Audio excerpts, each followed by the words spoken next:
Kristen Protestan. Kita bertemu dalam pelajaran kita pendidikan agama Kristen dan budi pekerti.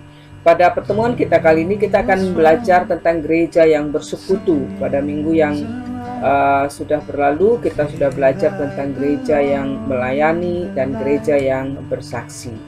Gereja yang bersekutu adalah bagian dari tritugas panggilan gereja, ya. Namun sebelumnya kalian siapkan dulu Alkitab dengan nats Alkitab yang sudah Ibu Lis buat di sini. Namun sebelumnya mari kita bersatu di dalam doa.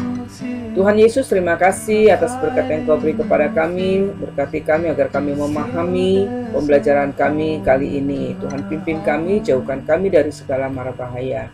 Dalam kasih Kristus kami sudah berdoa dan ucap syukur. Amin. Nah, pada pembelajaran kita tentang gereja yang bersekutu, yang pertama sekali kita perlu paham apa itu arti bersekutu. Bersekutu dalam bahasa Yunani itu disebut dengan koinonia. Koinonia artinya bersekutu. Anak-anak, persekutuan di antara manusia sesungguhnya sudah ada sejak manusia itu ada di muka bumi. Itu makanya dikenal dengan istilah manusia itu adalah makhluk sosial. Ya, dia senantiasa tidak bisa tinggal sendiri. Dia selalu mencari teman, relasi, bahkan membentuk sebuah persekutuan. Dan persekutuan ini dapat membentuk sebuah komunitas atau kelompok yang misalnya komunitas sosial, komunitas keagamaan, politik, profesi, hobi, dan lain-lain sebagainya.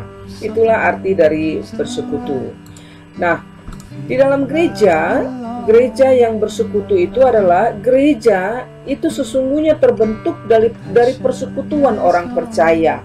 Bagaimana kita belajar sudah belajar tentang awal mulanya terbentuk gereja, ya. Nah, gereja dikatakan terbentuk dari persekutuan orang percaya yang senantiasa beribadah bersama. Dalam Kisah Para Rasul dijelaskan bagaimana persekutuan jemaat perdana, jemaat mula-mula. Jemaat perdana pada awalnya mereka bertekun dan sehati di dalam bait Allah. Mereka juga bersekutu di rumah dan melakukan banyak kegiatan secara bersama-sama dan bergiliran.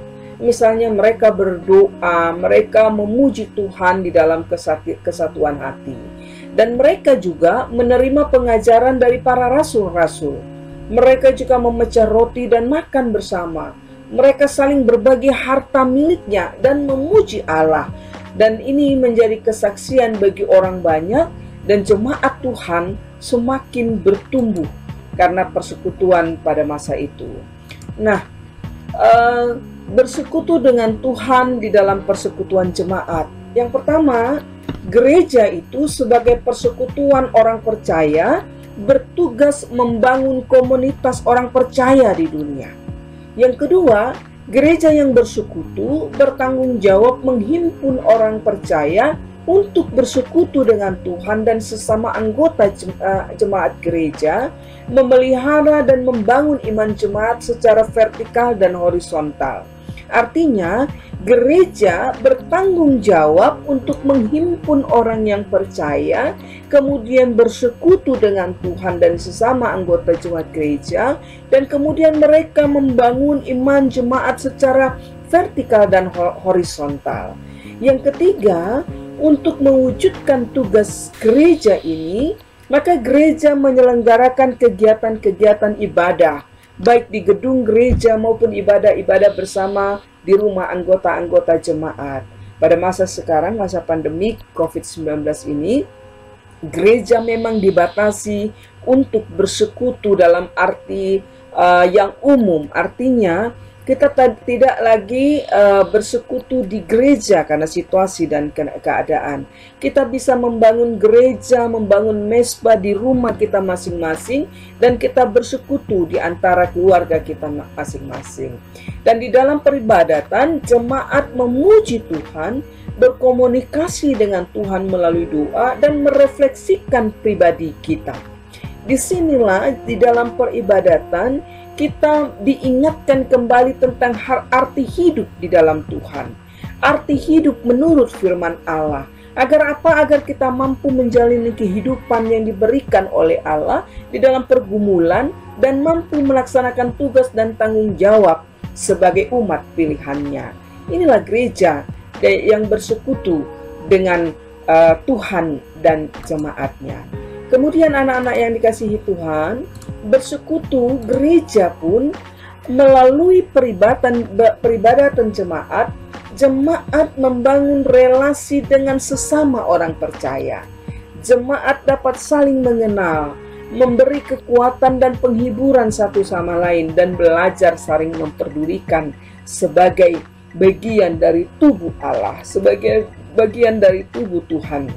Jadi diharapkan melalui gereja kita dibangun sebuah relasi dengan sesama orang percaya. Coba bayangkan ketika kita berada di dalam gereja, kita berduduk dengan teman yang lain, lalu kemudian terjadi sebuah komunikasi, kemudian saling mengenal, lalu saling memberi kekuatan dan penghiburan satu sama lain. Itulah tugas dari sebuah persekutuan di dalam gereja.